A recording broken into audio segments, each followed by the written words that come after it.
Hello, everyone. Welcome to our Google Plus Hangout with the Buck Institute for Education.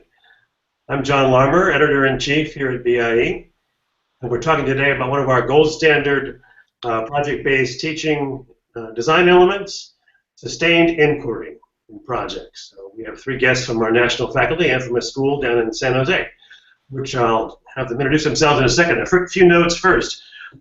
You can post questions on the Google Plus events page, and I'll monitor them during the Hangout. We may answer some offline later on the Google Plus page, or I may inject them into the conversation. And please tell your friends and colleagues if they want to watch this later. This is archived at BIE.org. You can check it out there. And we encourage you to look at our other materials on our website at BIE.org on Gold Standard PBL. One of the elements of which is sustained inquiry. And we chose the word sustained. We used to say in-depth inquiry, but we decided sustained captured the idea in a project better, where it's over time. It's not just a one-time thing in a short activity or a mini project, but true project-based learning, students conduct inquiry over a sustained period of time and get deeper as they go. So a little more on that in a second, but first let's have our guests introduce themselves. So we've got folks from all over the country. Let me just start with Shalini. Hi, good afternoon, everyone. Well, afternoon for me. I'm in Chicago. My name is Salini Patel, and I'm a national faculty member with BIE, as well as I'm currently working as a literacy coach consultant with an organization based in Chicago, working with teachers in implementing balanced literacy. And prior to that, I was a primary teacher working primarily in first and second grades on the south side of Chicago, where I experienced most of my project-based learning inquiry, I guess, into supporting my students with that. Okay. All right. Thank you. Welcome, Shalini. And Michael. Hi. Thanks for having me today with you guys. My name is Mike Fenlon, and I teach in Zeeland, Michigan at Zeeland East High School. I'm a .8 classroom teacher with my .2 time on the side. I'm a PBL coach for the district, working with all grade levels K through 12. In the classes I teach is actually a physics. I have two separate sections of physics, but I also teach in a STEM class in a 2-hour block where we have 40 to 45 students, and we design and engineer projects throughout the school year, mainly based around project-based learning. Okay, thanks, Mike. And Fabiola. Hi, thank you for having me. My name is Fabiola Gonzalez, and I am a kindergarten teacher at Catherine Smith Elementary School. I am one of the teachers in our school in the curriculum leadership group in our school, so I am part of the PBL leads in my side along with other teachers. All right. Thanks for joining us, Fabiola. Okay, so the first question I want to sort of toss out to the group, kind of to introduce our topic of sustained inquiry. What does it mean to you, and why is it important in gold standard project-based learning? Let's, why don't I start with Mike this time? Mike? Sure. I really like the change that we made within BIE going to what we call now sustained inquiry, because I do believe that within the project, when we use that word sustained, we can continue to go back to that inquiry, making sure that we have time and we actually scaffold time throughout the project to not only have inquiry, but to really dig deep into inquiry. We do a lot of bringing in authentic audience pieces, and we tell them every time to ask the question as they're working with the students and projects is, what are you doing and why? We want that continual reflection. We want them to continue to think about what I've done, how it's going to get better, how I can improve, and all those different avenues of just thinking about what it is that's there and how we can get better doing it. All right. Thanks, Mike. Fabiola, how about you? What's inquiry mean to you? Okay, inquiry for me, like in our school, we've been working with critical thinking, a lot of critical thinking, and asking our kids questions and them trying to find the answers, to kind of prove the answers. It's very important for us, for our kids to kind of make sense to what they're learning. So asking the right questions and leading them to the path, I think that's very important for us. Mm-hmm. All right, thanks. And Shalini? Yeah, I agree with both Michael and Fabiola in terms of how it is the path of how the students are going to get answers. And I really think it's an iterative process of asking questions and really thinking about what data or what knowledge am I gaining from asking those questions, and then determining if I need to ask more questions, or are my questions asked, and can I ask new questions in this process. And I think, I'll talk a little bit about it in my project that I'm going to share, but really, using sometimes the experts that come from outside, that helps to sustain that inquiry, because they might bring up a new idea or something the students haven't thought about before, and that really gets them to ask more questions and stay engaged and stay interested in the topic that we're really, thinking about exploring and, spending time doing so. All right. Actually, Shalini, why don't we go right ahead with talking about your project? I want each of our guests to sort of explain a project or two, or just give examples from their own practice or teachers they've seen doing projects. So, tell us about some of the projects you've done and how inquiry sort of plays out for students. Yeah, I think the project that I was going to focus in on for our time together today was a healthy lifestyle kind of project that I did with my first grade students, and really thinking about are we really what we eat? And this kind of came up through just some things that I've noticed, and also with my experience with working with the younger students, is that sometimes we had to create excitement around certain ideas and things that we wanted for the students to learn. And I think with that, something I noticed was my students and some of the foods that they would eat for breakfast and lunch, the snacks that they would bring in. And they sometimes would question why I was eating maybe an apple and string cheese for my snack instead of a bag of chips, which a lot of my students would bring in for their snack. And so that kind of just brought up this idea of a healthy eating versus eating foods that might not be as good for you. And so the students they just naturally were asking questions about some of the foods that they saw that I was eating. And so that kind of spurred this idea around, they are interested. It's something they're seeing me do, so maybe we can build on that. And knowing that the significant content is around, some of the food groups and things like that for that grade level. And so that just kind of spurred us into going into thinking about what does it mean when you really are eating healthy. And so the students, we started with an entry event. They're really into watching basketball, and so I found this cartoon online. And so I think, sometimes when we talk about entry events, they don't have to be this big extravagant thing. It could be something that your students are gonna hold on to. And so my students just watched this cartoon on this junk food versus healthy foods, and how the junk food was really tired during the basketball game, and the commentator was tired as well, those types of things. And that led them to ask a lot of questions about why couldn't chocolate make the basket, or why was the milk slam dunking, and things like that kind of got them thinking about different foods and energies and things, and topics like that, which then led us to, our second day, which we continued with the entry event, because I think that I wanted to get the students really excited about this idea of healthy lifestyles and are we really what we eat. And so we actually did kind of, bringing in math as well.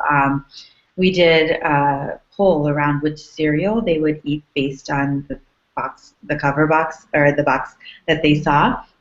Was it the sugar-filled cereal because it was bright and, they had cartoon pictures on it, or was it the, I think it was like cornflakes or something that was just like a Raisin Bran or something that was just kind of a plain cereal.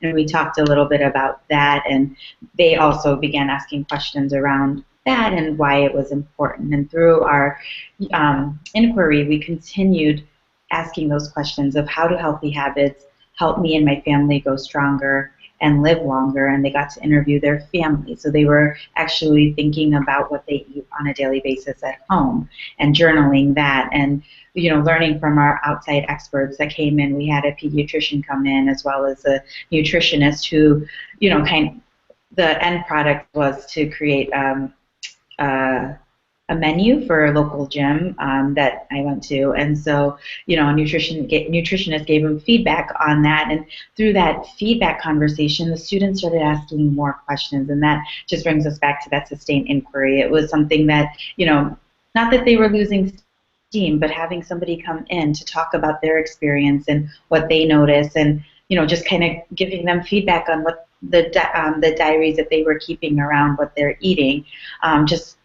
It really was helpful to continue those conversations. And at the end, the students were able to create these menus of healthy eating for a day, and then also share their learnings through a video that they created, kind of like a commercial for the other students in the school, to share with them what they learned about eating healthy as well. Some of the students went a little bit further in terms of exercise and what that means as well, but that was through their own inquiry, because my mind was just on foods, and they actually went a little further into exploring exercising and those types of things, which I, a little bit was hesitant to let them do, but then I was like, they're excited about it, let them go with it, it's gonna be okay, And I think and another thing that they learned as well is how they can implement some of these things in their own homes. So it really kind of was something that they learned from their own experience in school, but they could take it back home and teach others in their house as well. So I think just in terms of sustained inquiry, there's many points during the weeks that we were engaged in this project that we, revisited the driving question, revisited the need to know list, but also brought in other people to talk about the same topic, as well as letting them ask those questions and letting the students explore some of the questions that I didn't even think about that they were going to ask. So I think that's what helped my students stay on course and be really excited about this project throughout the time period that we had. Okay, so Charlene, they did their inquiry then by looking at several sources, right? You mentioned outside experts, get some guest speakers. Did they also contact people online? And I assume they did regular research in books and websites and things, right? Yeah, and we used a lot of like the children's books around healthy eating and things like that. And what we learned a lot from the people in our cafeteria who created the lunch menus and things like that, as well as using some of those. The nutritionist really was like the guiding kind of expert for our work, because she came in twice. Once, like, she just shared with them what she knew, but then the other time she came in to actually have conversations with the students, which was great because it was more small group conversations than just speaking to the whole group. Okay. All right, thanks. And Fabiola, how about we hear about your project next, and I'll try and get your visuals up when you give me the clue. Yes. I first want to give a shout out to our very first kindergarten project, Straight Go Away, which the video we can find in the BIE's website. With that video, I believe it was like the breaking point for us. That was the proof, like, yes, it can be done with kindergarten.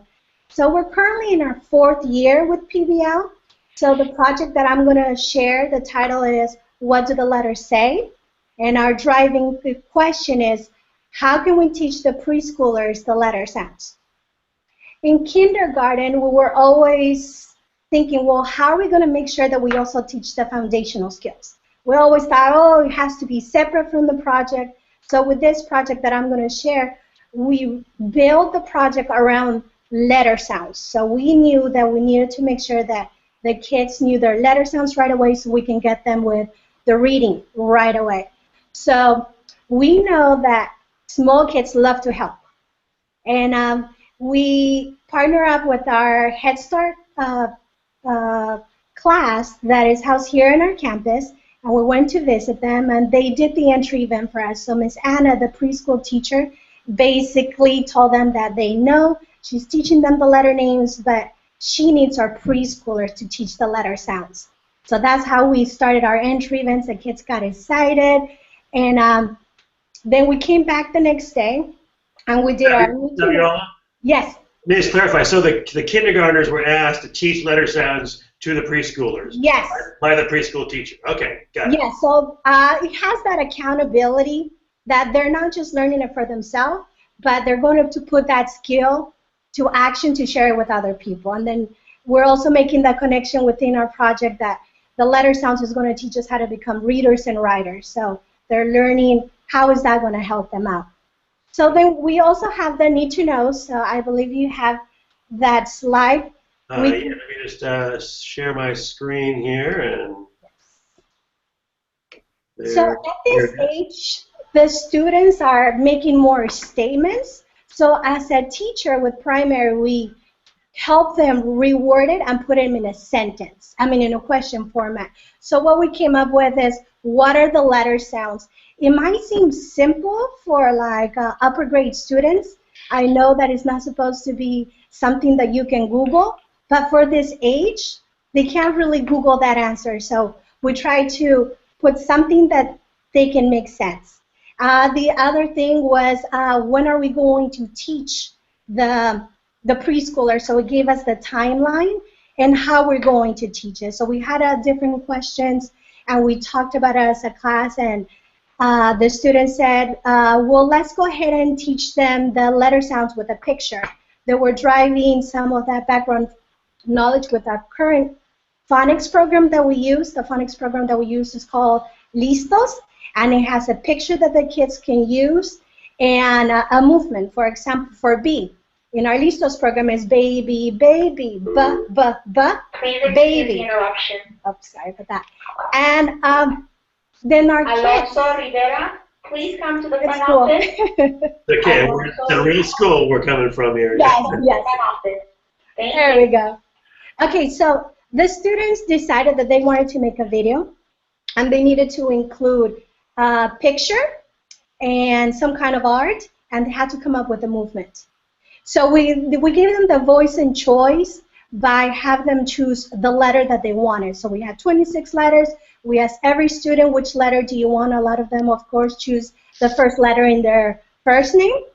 And then we give them the option of 4 pictures. We give them choice, but we give them a limited type of choice, especially with the early age.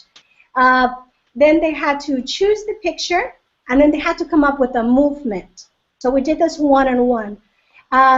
And with the movement, it had to make sense. So, for example, I have a story about a student who had the letter E.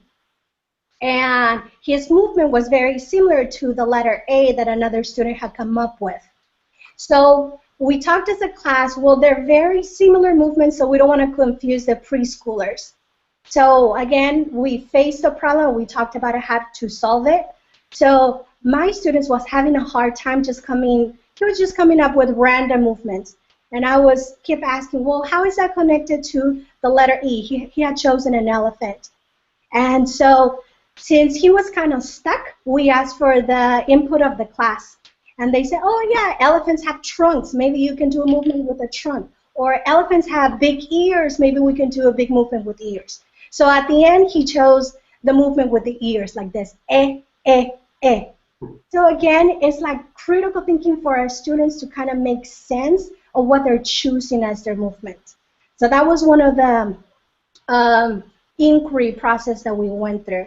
So our students were deriving the background knowledge from our current phonics program. So the product that our students are basically creating is they're creating their own phonics program. And from now on, that's what we're using as a class. Because, they have the buy-in. They created that phonics program, and now they're getting ready to show that in a video format. So at this point, we are getting ready for the presentation. In the slide, you see the picture, and the screen, you see the picture, and then they get sentences for them to go along with what they're going to say. So we're focusing on literacy, that what you're saying is also transferred in writing. So we have clear expectations of what they're learning. We provide sentence frames. We send this home. We practice in small groups. We practice one-on-one to make sure that the students are understanding of what they're saying at that point. And we also, this year, we're working on learning targets. So one of our learning targets this year is, I know all my 26 letter sounds. So we conduct a pre-assessment at the beginning of the project Right now, we're in the middle of the project, which is the third week. So we meet with every student and we tell them, okay, at the beginning of the project, you knew 5. We're going to see what progress you have made and how close are you to your target goal of learning 26 sounds. So we're very transparent of what we want our students to learn. And last year, we saw an amazing growth within the project. The students took accountability of their own learning. The parents are aware of where they are with their learning target. And it's just amazing of what can be done in 3 weeks. And we have 3 more weeks left. We are practicing our, like I said, now we're going to focus on our presentation skills. We just looked at the video from last year about how the students are looking at the camera, how they're using their visual aids of the picture and their movement to do it in the video. So with early age kids, it's really important to to bring the abstract into a concrete in order for them to make sense. So at this point, we are in the process of filming next week. We'll talk about our presentation skills, and in 2 more weeks, we're going to go to preschool, and we're going to be presenting them our video. It is going to be downloaded to YouTube. So there's that accountability. There's going to be a public piece. We have to make sure that we prepare them to do their best, because it's going to be out in the public. We have to make sure that they're able to succeed. So we practice over and over and over again. So when they get to that video, we have the best product from them, so they can feel that sense of accomplishment and that they feel proud of their work. And eventually we'll be shared as a whole school in a movie premiere too.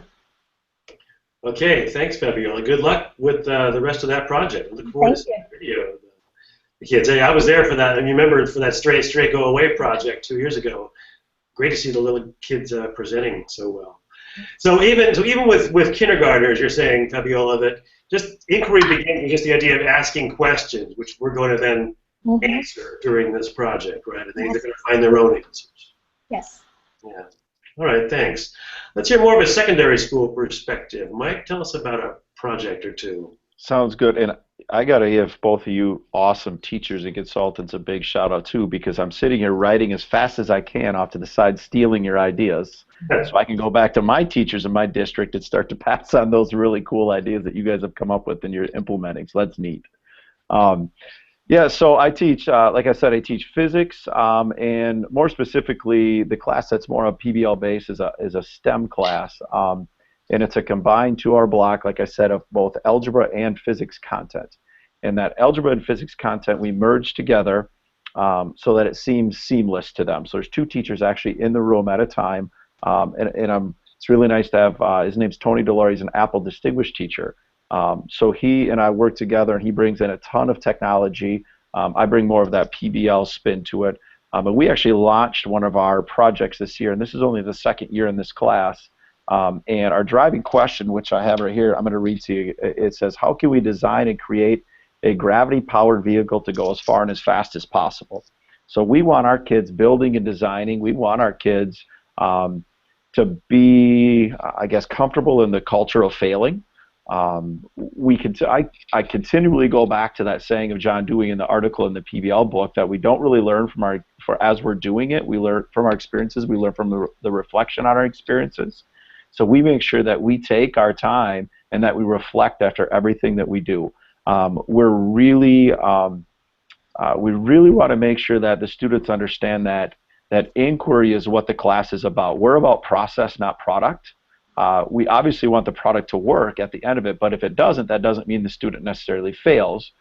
We want to make sure that they're understanding that inquiry, reflection, revision, all of those other pieces are more important than that actual final product. And we feel like if the process is done correctly, then the product will take care of itself. And we don't really worry about the product as much because we spend 90% of our energy building and designing and making sure everything's done really well up front. For our entry event today, we actually did a mini race. Mr. Delora actually has a mini van, which is an old, shoddy-looking gray van, and we went outside and drag raced it in the back of our high school in a 1/4 mile stretch, about 120 meters. And we ran that a couple times, and we had students at different stations calculating velocity, accelerations, time, and doing everything as we're actually practicing it. And then we had another gentleman come around the corner after a couple runs with a sport Mini Cooper. So we had a mini versus mini drag race. And so we drag raced them through the back quarter mile. And I'm going to try to screenshot here and see if you can see one of the cars and see if this comes up. Can you see that right now? Yeah. On the screen?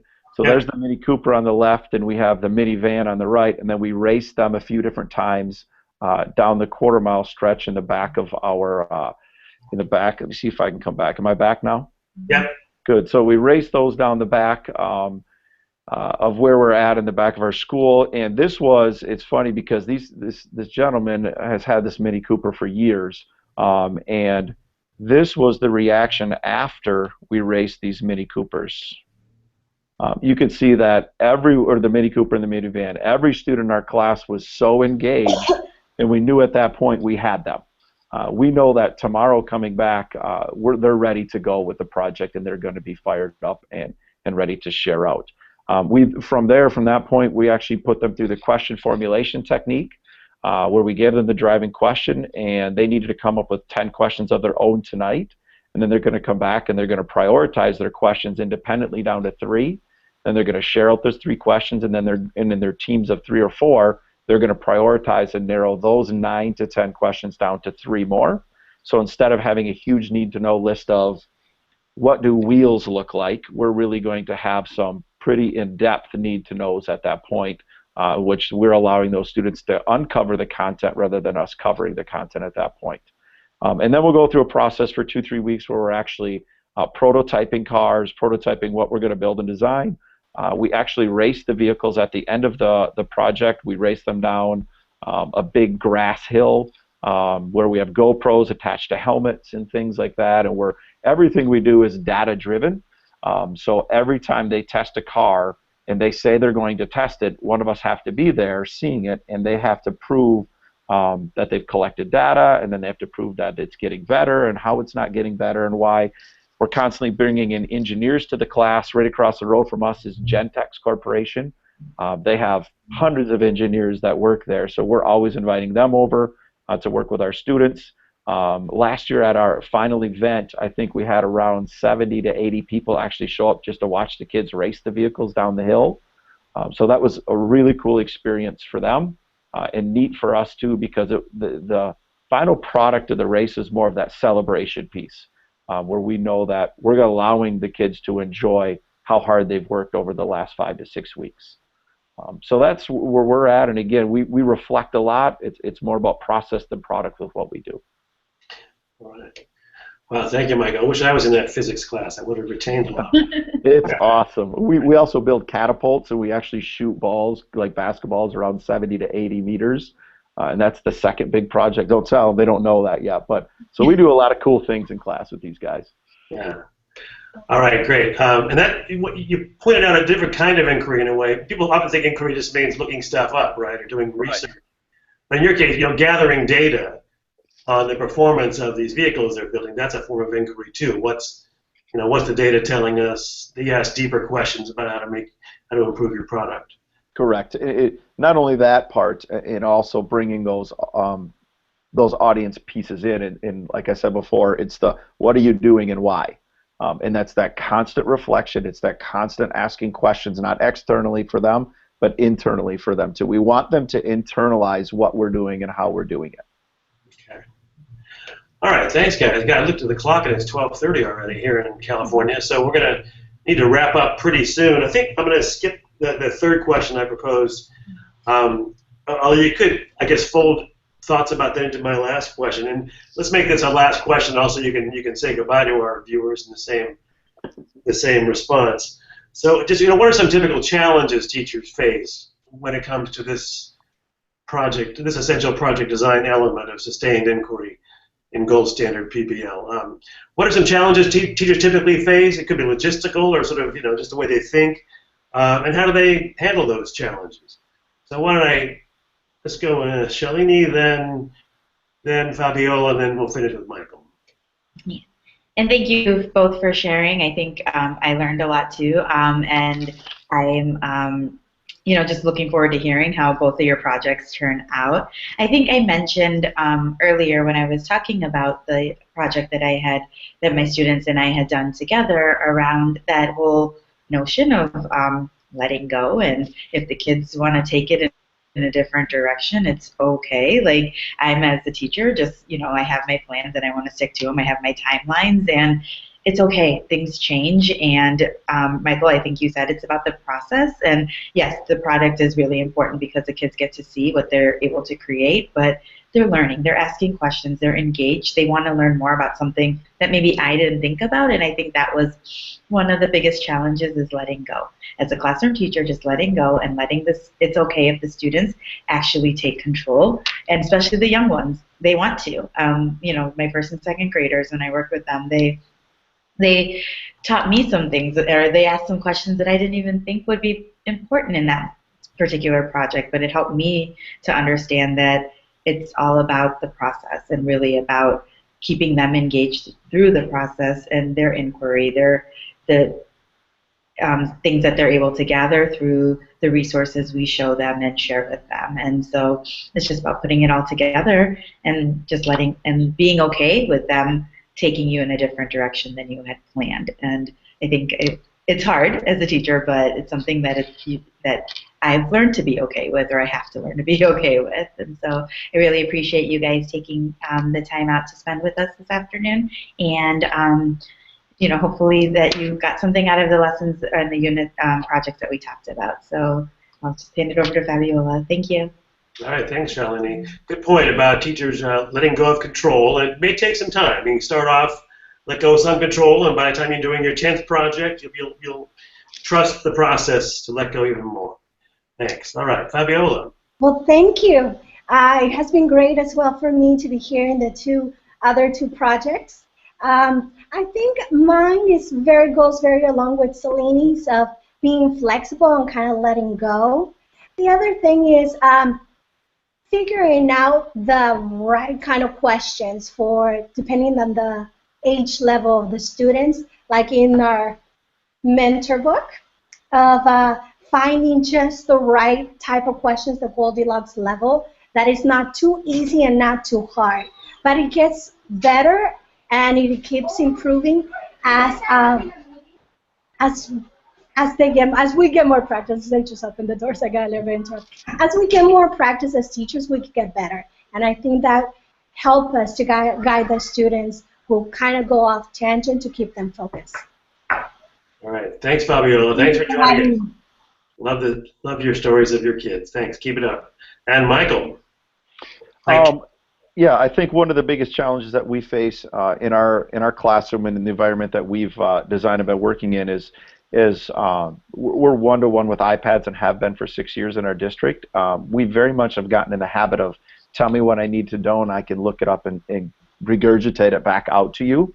And so it's the building the culture, again, of that process of understanding that we don't want you to find answers right away. We want you to explore and dive and dig deeper into what we're talking about. And actually, like we talked about, is that sustained inquiry. It's difficult, but it's a culture building process. And we continually go back to saying it's about what we talk about in our district, in our county, our skills for success. What's going to prepare you down the road for the next stage in your life?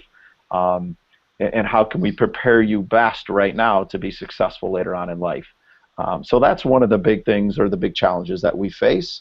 It's a constant work in process and in progress every single day, but we love the challenge. I know that. I specifically love it more than anything else. So again, thanks for sharing today. Thanks for having me with you guys in here, and hopefully you took just something away that could help you down the road, make your PBL experience just a little bit better. All right, thanks, Mike.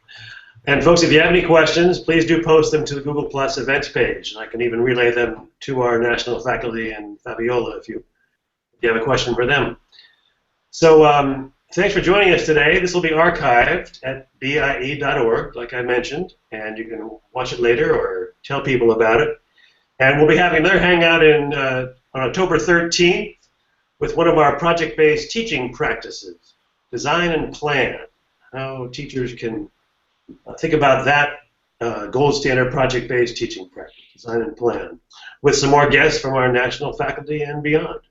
So, as I said, thanks for joining us. I appreciate Mike and Fabiola both mentioning that book, Setting the Standard for Project-Based Learning, which is available on our website. Gold Standard PBL model is described in that book.